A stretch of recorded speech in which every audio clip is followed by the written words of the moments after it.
नमस्ते स्टूडेंट्स, आज हम सब आप लोगों को संख्या के विषय में बताने जा रहे हैं।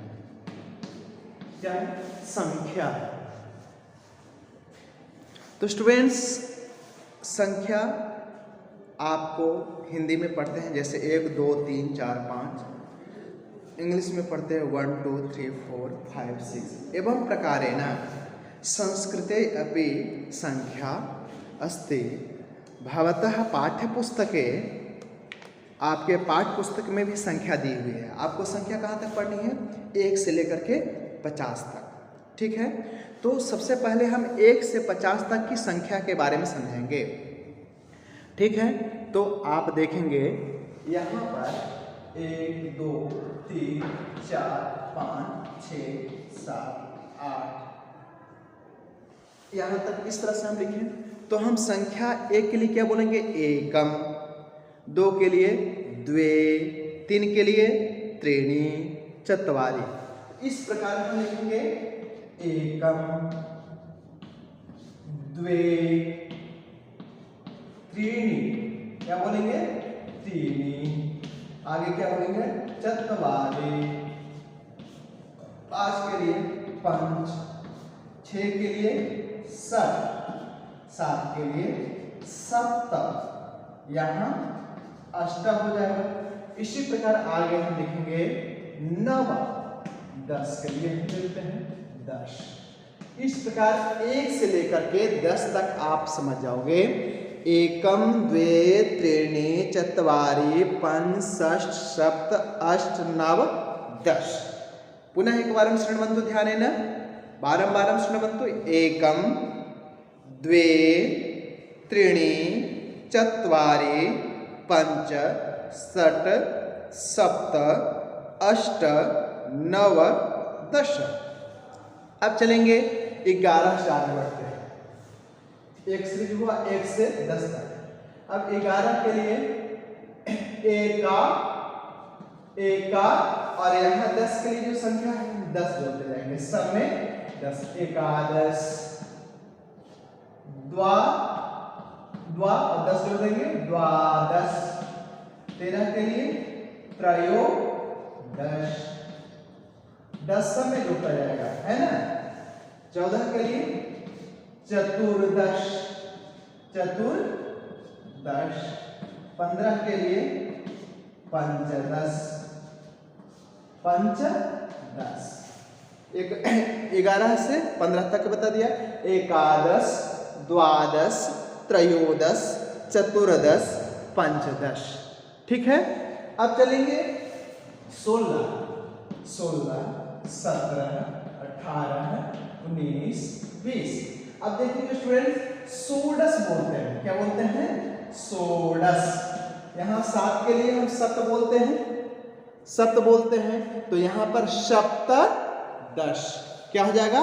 सप्तदश। सप्त हो या 7 के लिए, और 10 के लिए 10। 18 के लिए अष्टादश। 19 के लिए नवदश, क्या हो जाता है? नवदश, नवदश। यानी यदि हम 1 से 10 तक की संख्या यदि जान जाते हैं तो कहाँ कहाँ परिवर्तन होता है, केवल उसी में देखना पड़ेगा। एकम, द्वे, त्रीणि, चत्वारि, पंच, 10। देखो 15 के लिए क्या? पंच और 10 को मिला देंगे, पंचदश। सब की जगह परिवर्तन हुआ। 7 10 कोई परिवर्तन नहीं हुआ। अष्टादश में आ की मात्रा लगे, अष्टादश, नव, 10। 19 के लिए नवदश हुआ, और यहाँ पर 20 के लिए संख्या हो जाता है विंशति। क्या हो जाता है? विंशति। ठीक है, अब चलेंगे स्टूडेंट्स, यहाँ पर आगे बढ़ते हैं।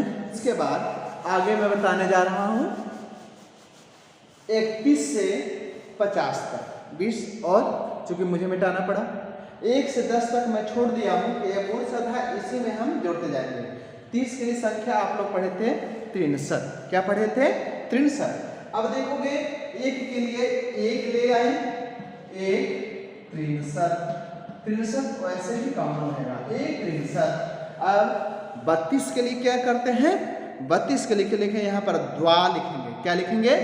द्वा 63। द्वात्रिंशत। यहाँ पर 33 के लिए त्रयस्त्रिंशत, त्रयस्त्रिंशत हुआ। अब 34 के लिए चतुस्त्रिंशत होगा, चतुस्त्रिंशत। आगे पंचत्रिंशत, क्या लिखेंगे? पंचत्रिंशत। 35 के लिए षट्त्रिंशत, 36 के लिए लिखेंगे षट्त्रिंशत, षट्त्रिंशत। 37 के लिए सप्तत्रिंशत।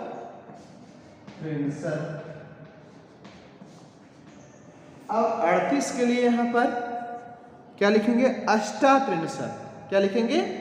अष्टात्रिंशत, अष्टात्रिंशत। और 39 के लिए नवत्रिंशत, नवत्रिंशत। आगे संख्या बदल जाती है। 40 के लिए चत्वारिंशत। क्या लिखेंगे? चत्वारिंशत। तो देखिए स्टूडेंट्स, हम एक से एक त्रिंशत लिखा। क्या लिखा? एक त्रिंशत, द्वात्रिंशत, त्रयस्त्रिंशत, चतुस्त्रिंशत, पंचत्रिंशत, षट्त्रिंशत, सप्तत्रिंशत, अष्टत्रिंशत, नवत्रिंशत, चत्वारिंशत। 1 से 40 के बीच में आपको बताया गया। ठीक है, 1 से 40 के बीच में। अब देखोगे स्टूडेंट्स, आगे जो संख्या हम लिखेंगे 41 से लेकर के 50 तक।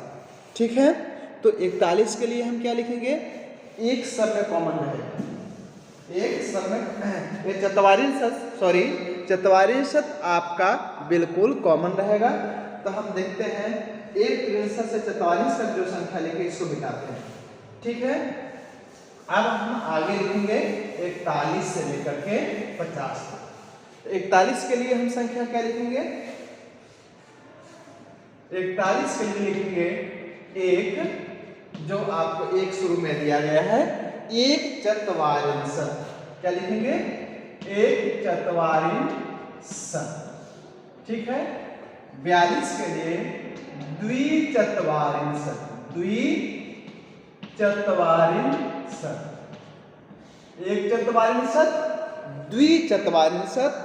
इसी प्रकार आगे लिखेंगे त्रिचत्वारिंशत, त्रिचत्वारिंशत, चत्वारिंशत, त्रिचत्वारिंशत। 44 के लिए चतुश्चत्वारिंशत, चतुश्चत्वारिंशत। 45 के लिए पंचचत्वारिंशत,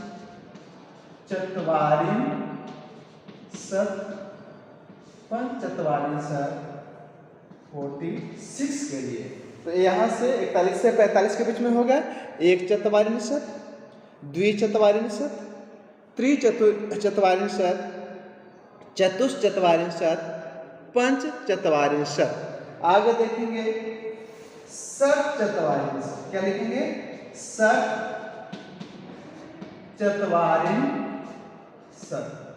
षट्चत्वारिंशत।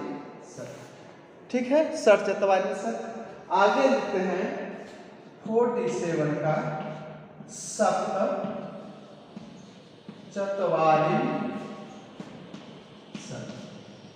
सप्तचत्वारिंशत। स्टूडेंट्स, अब देखेंगे आगे जो हम संख्या लिखने जा रहे हैं, सप्तचत्वारिंशत हो गया है। अब इसके बाद अष्टचत्वारिंशत, अष्टचत्वारिंशत। इसके बाद 49 में नवचत्वारिंशत, नवचत्वारिंशत। इसके बाद 50 में पंचाशत। तो इस प्रकार आपको संख्या 1 से लेकर 50 तक आपको बताया गया, 1 से लेकर के 50 तक। अब 1 से 50 के पहले 1 से 4 तक जो संख्या आपको पढ़ना है, आप इसके पहले वाले पाठ में पढ़ चुके होंगे। जो स्त्रीलिंग, पुल्लिंग और नपुंसक लिंग में भी प्रयोग किया जाता है। जैसा कि आप लोग पढ़े होंगे, कति वस्तुनि सन्ति, वस्तुएं कितनी हैं। जैसा कि आप लोग पढ़े होंगे, एकः विद्यालयः, एकः विद्यालय, एक संख्या ही है लेकिन एकः विद्यालयः, और एकम उद्यानम, एक संख्या, एक बगीचे के लिए भी एकम उद्यान में, यहाँ पर परिवर्तन हो गया, एकः विद्यालयः एकम उद्यानम। इसी प्रकार आपको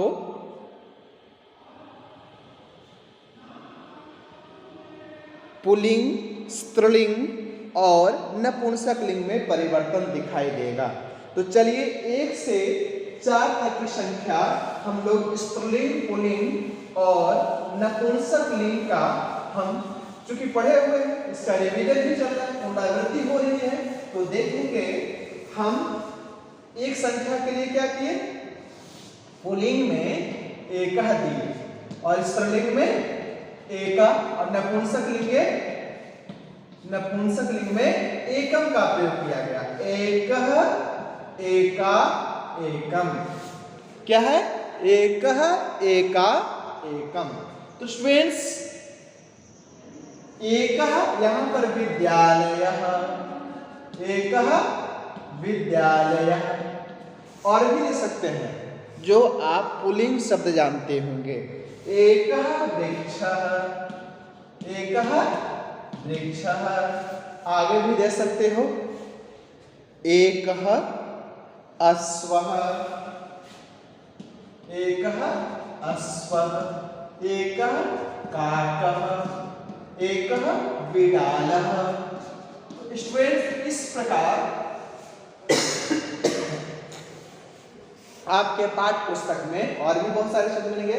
अब चलिएगा स्त्रीलिंग में, जैसे एका बालिका, एका बालिका, स्त्रीलिंग में एका वाटिका बगीचा, एका महिला, एका माला, एका अध्यापिका। इस प्रकार हम अलग अलग प्रयोग करते चले जाएंगे, है ना। नपुंसक लिंग में देखोगे, एकम पुष्पम, नपुंसक लिंग, एकम फलम, ये सारे नपुंसक, एकम फलम, एकम उद्यानम, एकम उद्यानम, एकम नेत्रम, एकम नेत्रम। और मैं पहना हूं चश्मा, तो इसके लिए उपसर्ग लगा देते हैं, एकम उपनेत्रम, एकम उपनेत्रम। इस प्रकार के आपका एक संख्या के लिए प्रयोग हुआ। अब इसका विद्यालय का द्विवचन होता है, वृक्षा का द्विवचन होगा, अश्वः का, काका का, बिडाला का। तो विद्यालय का द्विवचन क्या हो जाए, विद्यालयः विद्यालयौ।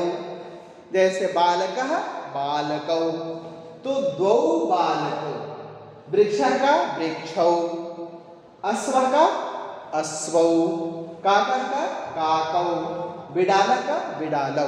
दो संख्या के लिए हम दो के लिए अब प्रयोग करेंगे द्विवचन में। तो आगे हम एकः के जगह पर दो संख्या के लिए द्वौ लिखेंगे। क्या लिखेंगे, द्वौ लिखेंगे, द्वौ। अब यहाँ पर द्विवचन का रूप हमें ये सारे विशेष का काम करेंगे और संख्या और शब्द आपका विशेषण का काम करेगा। तो दो विद्यालयों, औ की मात्रा लगानी है, दो विद्यालयों, दो वृक्षौ, दो अश्वौ, दो काकौ, दो बिडालौ। इस प्रकार से हम द्विवचन में दो संख्या का प्रयोग करते हैं। अब चलिए स्टूडेंट्स, दो संख्या ये पुल्लिंग का रूप हुआ। स्त्रीलिंग में हम क्या प्रयोग करेंगे, स्त्रीलिंग में देखेंगे यहाँ पर संख्या दो के लिए द्वे हो जाता है। क्या हो जाता है, द्वे।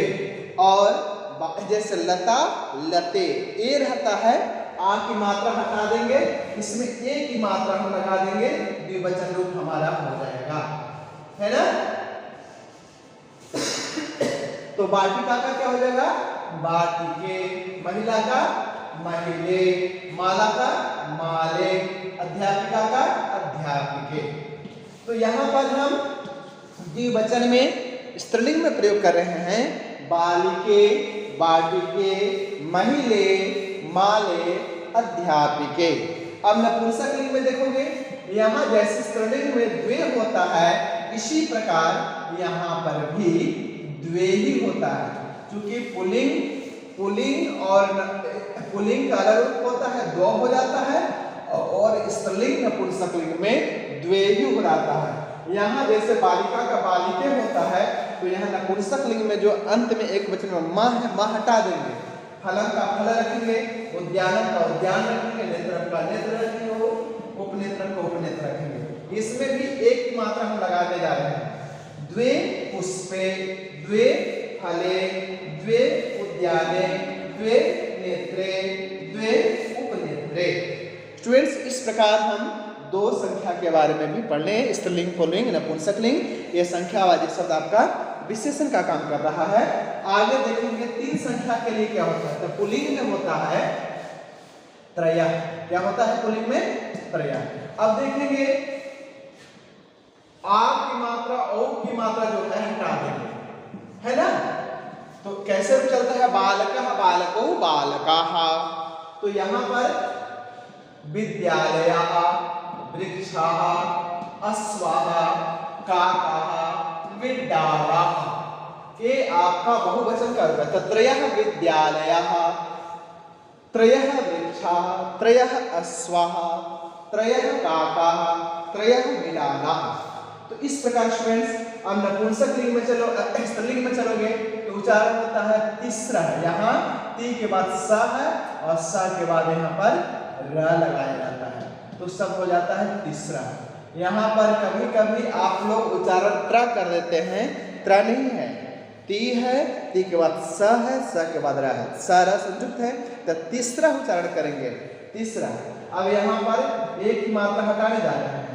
जैसे पुल्लिंग में होता है वैसे ही यहाँ बहुवचन में आ कर देंगे तो प्रयोग हो जाएगा। जैसे बालिकाः, जैसे लता, लते, लता, बाटिका, बाटिके, बाटिका, महिला, महिले, महिला, माला, माले, माला, अध्यापिका, अध्यापके, अध्यापिका। तो क्या देखोगे यहाँ पर? तीसरा बालिका, तीसरा बाटिका, तीसरा महिला, तीसरा माला, तीसरा अध्यापिका। ठीक है। अब चलेंगे नपुंसक लिंग में, इसके लिए त्रीणि शब्द का प्रयोग किया गया है। तो यहाँ पर त्रीणि शब्द के लिए जैसे आप फल शब्द का रूप याद किए होंगे, पढ़े होंगे बहुत बार। तो फल का रूप कैसे होता है? फलम, फले, फलानि। तो यहाँ पर क्या हो जाएगा? पुष्पम, पुष्पे, पुष्पानि, फलानि, उद्यानानि, है ना, नेत्राणि, नेत्राणि, उपनेत्राणि, उपनेत्राणि। तो यहाँ पर त्रीणि पुष्पानि, नपुंसक लिंग में क्या हो जाएगा? त्रीणि पुष्पानि, त्रीणि फलानि, त्रीणि उद्यानानि, त्रीणि नेत्राणि, त्रीणि उपनेत्राणि। ये सारे आपका नपुंसक लिंग तीन संख्या के लिए हुए हैं। और चार में भी बहुवचन का प्रयोग किया जाता है। तो चार की संख्या पर जैसे यहाँ पर त्रयः विद्यालयः लिखा, इसी प्रकार चार संख्या के लिए यहाँ के बाद हमारा विशेषण चेंज हो जाएगा। चार के लिए पुल्लिंग में चत्वारः शब्द का प्रयोग किया जाएगा। चत्वारः और सारे विशेषण बहुवचन के ही रह जाएंगे।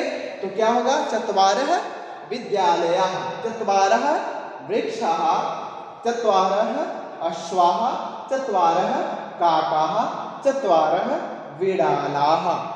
इसी प्रकार नपुंसक लिंग में भी विशेष में रहो ही रहेगा, लेकिन यहाँ पर विशेषण चेंज हो जाएगा चार के लिए। वहां तीसरा था, यहाँ पर चतस्रः लिखेंगे। चतस्रः बालिका, चतस्रः बाटिका, चतस्रः महिला, चतस्रः माला, चतस्रः अध्यापिका। अब चलेंगे स्टूडेंट्स नपुंसक लिंग में चार संख्या के लिए चत्वारी शब्द का प्रयोग होता है। चत्वारि पुष्पानि, चत्वारि पुष्पानि, चत्वारि फलानि, चत्वारि उद्यानानि, चत्वारि नेत्राणि, चत्वारि उपनेत्राणि का प्रयोग होता है। क्लियर?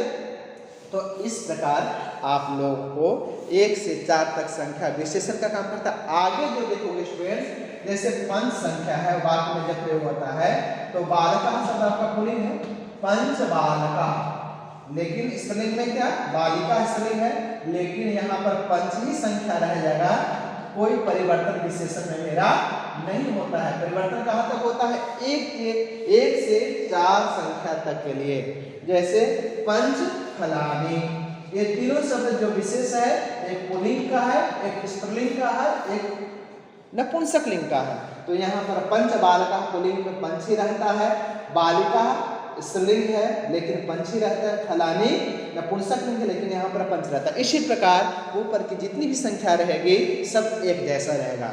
1 से 4 तक परिवर्तन होते हैं। तो स्टूडेंट्स आप इस वीडियो को देखिएगा, निश्चित रूप से आपको लाभ मिलेगा। और मैं समझता हूँ कि 1 से 50 तक संख्या बहुत बार उच्चारण किया गया, आप पढ़ोगे। ठीक है, फिर अगले दिन मिलेंगे। धन्यवाद स्टूडेंट्स।